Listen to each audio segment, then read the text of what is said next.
Press the bell icon on the YouTube app to never miss any update.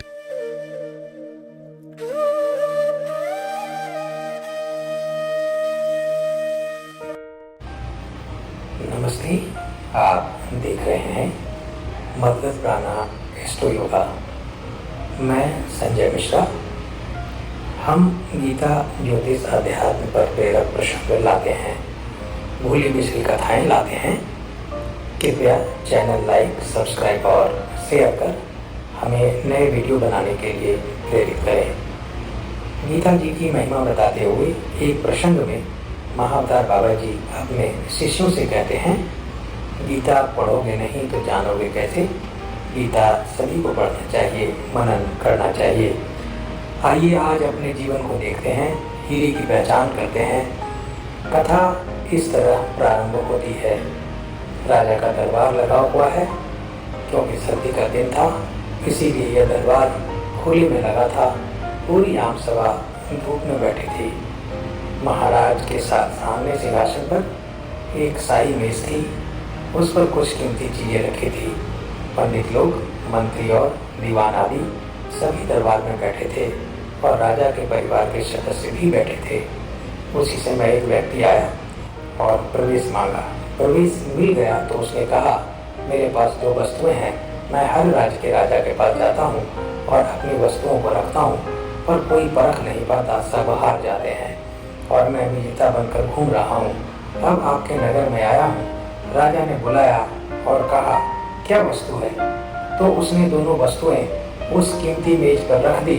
वो दोनों वस्तुएं बिल्कुल समान आकार, समान रूप रंग, समान प्रकाश, सब कुछ नख शिख समान था। राजा ने कहा, ये दोनों वस्तुएं तो एक हैं।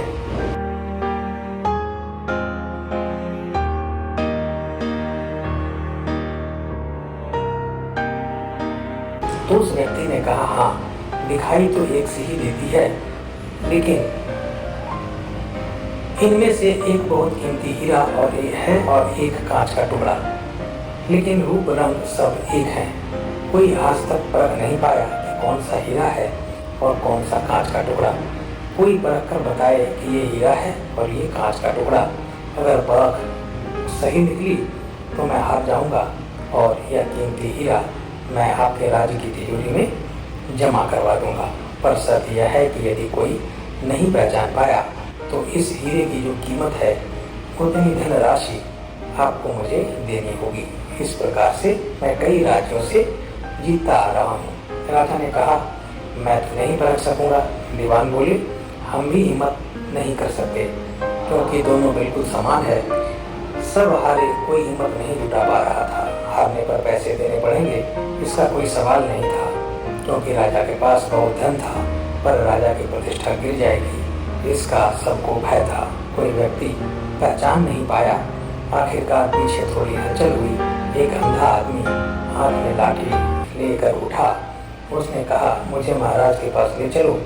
मैंने सभी बातें सुनी हैं और यह भी सुना है कि कोई परख नहीं पा रहा है। एक अवसर मुझे भी दो। एक आदमी के सहारे वह राजा के पास पहुंचा। उसने राजा से प्रार्थना की कि महाराज, मैं तो जन्म से अंधा हूँ। एक मौका आप मुझे दें, एक अवसर मुझे दें, जिससे मैं भी एक बार अपनी बुद्धि को परखूं और हो सकता है कि मैं सफल भी हो जाऊं। और यदि सफल न भी हुआ तो वैसे भी आप तो हारे ही हैं। राजा को लगा कि इसे अवसर देने में क्या हर्ज है। राजा ने कहा कि ठीक है। तो तब उस अंधे आदमी को दोनों चीजें छुआ दी गई और पूछा गया, इसमें कौन सा हीरा है और कौन सा कांच? यही तुम्हें परखना है। कथा कहती है कि उस आदमी ने एक क्षण में कह दिया कि यह हीरा है और यह कांच। जो आदमी इतने राज्यों को जीत कर आया था, वह नतमस्तक हो गया और बोला, सही है, आपने पहचान लिया, धन्य है आप, आपके वचन के मुताबिक यह हीरा मैं आपके राज्य की तिजोरी में दे रहा हूँ। सब बहुत खुश हो गए और जो आदमी आया था वह भी बहुत प्रसन्न हुआ कि कम से कम कोई तो मिला पारखी। उस आदमी, राजा और अन्य सभी लोगों ने उस अंधे व्यक्ति से एक ही जिज्ञासा जताई कि तुमने ये कैसे पहचाना कि यह हीरा है और वह कांच। उस अंधे ने कहा कि सीधी सी बात है मालिक, धूप में हम सभी बैठे हैं, मैंने दोनों को छुआ, जो ठंडा रहा वह हीरा और जो गर्म हो गया वह कांच। इस तरह हमें जीवन में भी देखना चाहिए कि जो बात बात में गर्म हो जाए, उलझ जाए, वह व्यक्ति कांच के जैसा है, और जो विपरीत परिस्थिति में भी ठंडा रहे वह व्यक्ति हीरा सा महत्वपूर्ण है। आपने प्रकरण पसंद किया, कृपया लाइक, सब्सक्राइब और शेयर करें। नए वीडियो के लिए बेल आइकन दबाएं। आज बस इतना ही। नमस्कार।